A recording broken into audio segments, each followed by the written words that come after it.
Nikianza na gazeti la Mwananchi kwa siku ya leo. Mwananchi limeandika fumbo la Samia.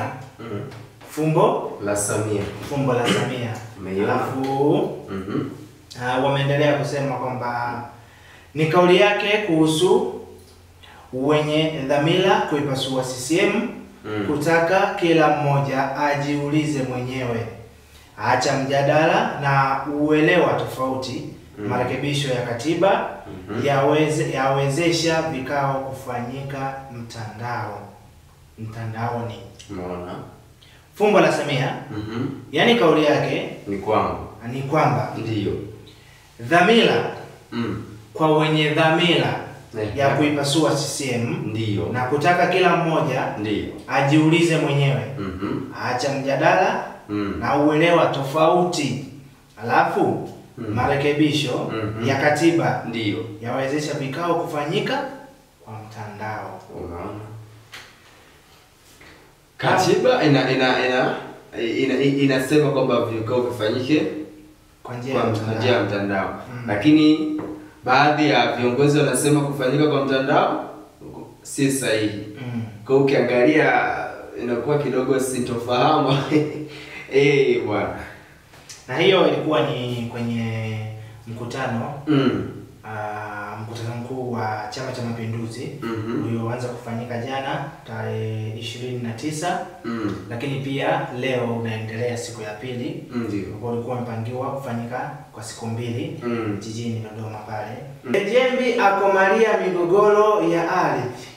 Serikali yaboresha jukumu kuwezesha hedhi salama shuleni. Unaona?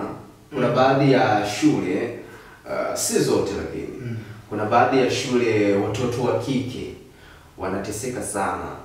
Umeona? Unakuta mtoto wa kike mpaka anaona aibu. Unajua si wote wanajua kwa wanajitambua sasa kwamba umeona? Kuna baadhi. Sasa wale ambao hawajui unakuta ni afu wanakosa wanafanyaje. Kwa kifupi serikali pia iangalie hili kuweka taulo za kike mashuleni. Basi hata wafanye kila mwezi au baada ya miezi mitatu wanagawa za kutosha ili mabinti zetu unaona waweze kufanyaje? Waweze kuishi kwa amani. Lakini pia kibiolojia hii kitu sio kwamba inatakiwa kuonewa aibu. Kibiolojia unajua ni mabadiliko katika mwili wa mwanamke hasa anapofikia umri fulani.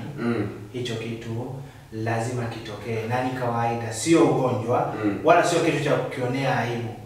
Ili mradi tu kwamba mtoto wa kike aongee na mama yake kuhusiana na hicho kitu, kwa sababu pia mama yake anakijua hicho kitu. Unaona? Na ana experience zaidi. Lakini Ezra, unajua watoto wa kike wana aibu sana. Unaona? Watoto wa kike wana aibu sana. Ili mpaka hata mama yake kuna baadhi anamuonea aibu. Umeona? Yaani mpaka aje kufungukia kwa sasa kwamba kumechangamka. Ndio hivyo. Ndio maana kama ukifuatilia sana shuleni waga watoto wa kike waga nakaishwa vikao vingi. Sio kwamba wanakalishwa tu, yaani walimu washasoma experience sasa kwamba viumbe. Usipokuwa unajiongeza, utakuwa ni hatari. Sawa, ni ukurasa wa pili wa gazeti la Mwananchi. Ukipata nakala yako utasoma vizuri kabisa hiyo habari na kuielewa kwa undani. Lakini pia kuna mwamba mmoja bana, ukisikia Weep Not Child, The Black Hermit ndio na vitabu vingine vingi vya fasihi ambavyo nguli wa fasihi aliviandika. Hapa namzungumzia Ngugi wa Thiong'o. Ni mwandishi wa vitabu vya fasihi ambavyo vinatumika mashuleni huko, vitabu mbalimbali. Ameandika vitabu vingi of course sana. Na hapa katika habari picha na mbona Ngugi wa Thiong'o na habari yake, kitu cha habari kile kimeandikwa pengo aliloacha Ngugi wa Thiong'o barani Afrika. Ni habari katika ukurasa wa 13 wa gazeti hili unaipata. Ni kweli. Huyu mwandishi wa vitabu kutoka nchini Kenya hapo nyuma aliwahi kuandika kitabu baadhi ya nakala lakini alifunga mwaka mmoja. Unaona? baada ya kuwa amefungwa mwaka mmoja ndo akawa amekimbilia nchi za nje huko, ambapo huko pia alikutana na maradhi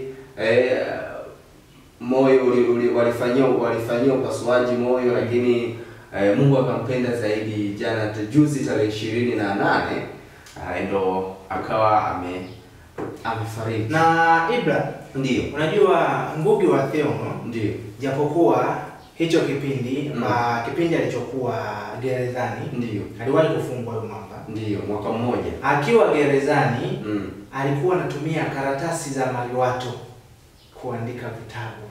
Ilikuwa ni mwamba. Unaona? Kutokana na changamoto ya kukosa karatasi akiwa gerezani, aliamua kutumia karatasi za wapi? Za chooni. Kuandika nini? Kuandika vitabu. Wanaona kwamba mwamba alikuwa na alikuwa anazitunzaje? Yaani swali ni hapo. Unajua kwamba mwamba alikuwa na dhamira gani? Dhamira yake ilikuwa imelenga kitu gani? Na hicho kitu ni kwamba alikuwa anakipenda kweli kweli. Unaona? Ni vitabu vingi sana ambavyo vinatumiwa mashuleni na vina mafundisho ya kutosha. Mwamba alikuwa mwanaharakati wa kubadilisha Afrika kupitia vitabu na mashairi. Unaona, mtetezi wa Afrika.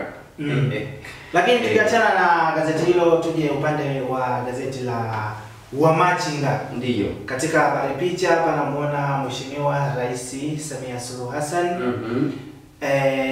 Na kuna kauli mbiu yake hapo ile ya mwanzo imeandikwa kwa kukolezwa kabisa, kazi iendelee. Wamachinga, sauti ya wanyonge. Leo Ijumaa bwana Mei 30, 2025. Ndio. Uzinduzi ilani CCM usipime. Umeona? Ni uchaguzi mkuu 2025 kufanyika leo mbele ya wajumbe wa mikutano. Ni uchaguzi mkuu 2025 ndio kufanyika leo mbele ya wajumbe wa mkutano mkuu. Rais Samia asema imeshirikisha wananchi, wataalamu, imebeba mahitaji muhimu ya Watanzania, aongoza wajumbe mabadiliko madogo ya katiba. Uzinduzi wa nini? Ilani usipime ya Chama cha Mapinduzi. Na hii unajua bwana, kila chama cha siasa lazima kiwe na ilani yake. Ili kwamba kikiingia madarakani, kikishaingia madarakani, kianzie pale sasa kwenye ilani yao kwamba tuliweka vitu fulani, inabidi katika uongozi wetu. Kwa mfano sisi uchaguzi mkuu ni kila baada ya miaka 5, kwamba tulikuwa na mambo yafuatayo.